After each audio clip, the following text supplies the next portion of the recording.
ప్రభు అయినటువంటి యేసుక్రీస్తు నామానికి స్తోత్రాలు. అందరికీ ప్రైజ్ ది లార్డ్. ఈ దినము నాడు దేవుడు వాక్యం చూసుకున్నట్లయితే రోమీలకు రాసిన పత్రిక 11వ అధ్యాయము 35వ వచనంలో ఒక విలువైన మాట ఉంటుంది. ఏమంటే, ముందుగా ఆయనకిచ్చి ప్రతిఫలము పొందగలవాడు ఎవడు? అంటే ముందుగా ఆయనకు ఇచ్చి, అంటే దేవాది దేవుడికి ఇచ్చి ప్రతిఫలము పొందదగిన వాడు ఎవడు అంటున్నాడు. అది ఏదైనాను సరే, అది నీ మనసైనను సరే, నీ హృదయమైనను సరే, నీ జీవితమైనను సరే, నీవెవరికి ఇవ్వాలి అని అంటే దేవాది దేవునికి మొదటగా ఇవ్వాలి. మొదటగా దేవుని బలిపీఠం చింత నీ హృదయమును అర్పించు. నీ మనస్సులోకి ప్రభువును మొదటగా చేర్చుకో.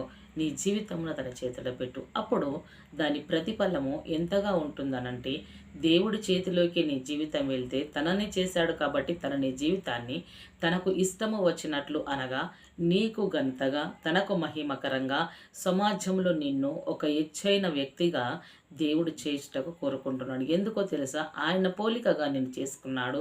ఆయన నీ జీవితంలో తన చేతిలోకి అప్పజెప్పినప్పుడు, ఆయన చిత్తానికి నీవు లోబడినప్పుడు ఆయనకు కలిగే మనసు, ఆయన హృదయానికి కలిగే ఆనందము ఎంతో సంతోషమై ఉంటుంది. కాబట్టి దేవుడు తన చిత్తము చొప్పున నేను నడిపించాలని నీ హృదయమును మొదటగా ఆయనకి ఇచ్చినప్పుడు దాని ప్రతిఫలము ఎంత శ్రేష్టంగా ఉంటుందంటే, ఆ హృదయముని ఆయన కోరుకున్నాడు. ఆయన కోరుకున్నది నీవు ఆయనకి ఇచ్చేస్తే ఆయన నీ జీవితంలో చేసేది 1-2 విషయాలు కాదు. ఎందుకో తెలుసా?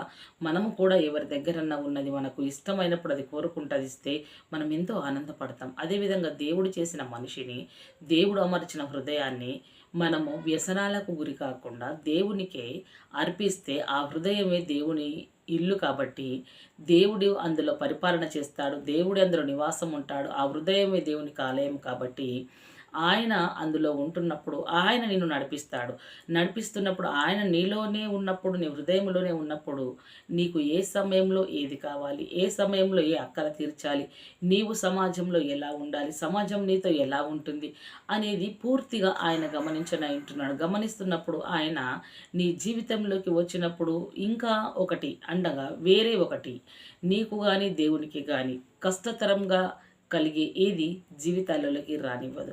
ఎందుకు రానివ్వదు అని అంటే, దేవుడు తనను ఏర్పరచుకున్న ప్రజలను ఆయన కృప చూపి ఆయన విడిపించనంటున్నాడు, ఆయన రక్షించనంటున్నాడు. కాబట్టి నీ జీవితంలో మొదటగా దేవుడికి ఇస్తే దాని ప్రతిఫలము శ్రేష్ఠ విషయంలో ఏంటంటే మంచి విషయాల్లో జాగ్రత్తగా చూసుకుంటాం. అదే రీతిగా చూసుకున్నట్లయితే, నేను తిరిగి ఇయ్యవలసి ఉండునట్లు నాకెవడైనాను ఏమైనాను ఇచ్చేనా అంటున్నాడు. నేను తిరిగి ఇయ్యవలసి ఉన్నట్లు నాకు ఎవడైనా ఏమైనా ఇచ్చాను అంటున్నాడు దేవుడు. ఎందుకంటున్నాడు ఈ మాట అంటే, దేవుడు తిరిగి మనకు ఇచ్చేయాలి అని అంటే మనం ఎప్పుడైనా మనం ఇచ్చినామా? ఇయ్యలేము కదా.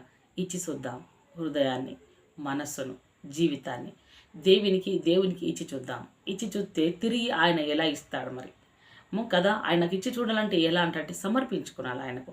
అంటే సేవకు కాదు, నీ హృదయము ఆయన చిత్తానికి సమర్పించు, నీ జీవితం తన చిత్తానికి సమర్పించు కదా. అదేవిధంగా చూసుకున్నట్లయితే దేవుని చిత్తానికి నీవు మలుచుకో. అప్పుడు ఆయన నీలోకి వస్తాడు. ప్రభువా, నేను ఇలా నడవాలి, ప్రభువా నీ చిత్తం చొప్పున నడిపించు, నా హృదయంలో నీవుండు అని కోరుకున్నప్పుడు ప్రభుల వారు తానే నీ జీవితంకు తిరిగి ఎనయింటున్నాడు. ఆకాశ వైశల్యం అంతటి క్రిందనున్న అంతయు నాదే అంటున్నాడు కదా. ఏమీ ఆయనకు తిరిగి మనం భూలోకంలో ఉన్నది ఏది ఆయనకు మనం ఇయ్యలేము. ఎందుకు ఇయ్యలేము అంటే అంతా ఆయనదే. ఆకాశం కింద ఉన్న వైశల్యం అంతా నాదే అంటున్నాడు. అంతా ఆయనదే. కొత్తగా ఆయనకు నువ్వేమిస్తావు? నీవు ఇయ్యగలిగింది ఉంటే కేవలము నీవు దేవుని యొక్క హృదయాన్ని అర్పించడం మాత్రమే. అదేవిధంగా ఇక్కడ దేవుడు వాక్యం చూసుకున్నట్లయితే, యెహోవా ఆత్మకు నేర్పినవాడు ఎవడు? ఆయనకు మంత్రి అయి ఆయనకు బోధించిన వాడు ఎవడు? యెహోవాకు ఆత్మకు ఎవరు నేర్పరు, ఆయనకు మంత్రి ఎవరు కారు కదా. కాబట్టి యెహోవా ఆత్మనే నీకు నేర్పిస్తుంది జీవితంలో ఎలా జీవించాలి, జ్ఞానం ఎలా పొందుకునాలి, తెలివి ఎలా పొందుకునాలి అనేది నేర్పించేది ఏంటో తెలుసా? దేవుని యొక్క ఆత్మ దేవుడు నిన్ను దర్శిస్తే, ఆత్మ దేవుణ్ణి నీవు ఆహ్వానిస్తే, ఆత్మ దేవుణ్ణి నీవు చేర్చుకుంటే ఆయన నీకు ఇచ్చే ప్రతిఫలము ఆత్మ ఎలాంటి కార్యములు చేస్తుంది? అసాధారణమైన కార్యాలు, అనగా ఇవి జరుగునన్న ప్రతి కార్యము చేస్తుంది, ఇవి జరగవు అన్న కార్యాలు చేస్తుంది కదా. ఎంత విశాలమైన, ఎంత పెద్దదైన, ఎంత లోతైన, ఎత్తైనా ఆ కార్యాలన్నీ చేసేది దేవుని యొక్క పరిశుద్ధాత్మ.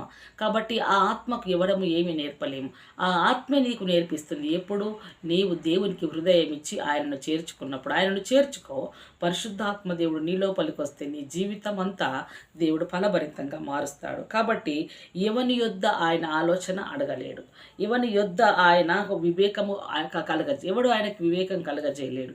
ఆయనని ఆలోచనకర్త, ఆయన వివేచనకర్త. కాబట్టి జ్ఞానము కూడా ఆయన దగ్గరే ఉంది. బుద్ధి మార్గము బోధించువాడు కూడా యేసుక్రీస్తుల ప్రభుల వారే. కాబట్టి ఈ మార్గములన్నీ తనవై ఉంటున్నారు.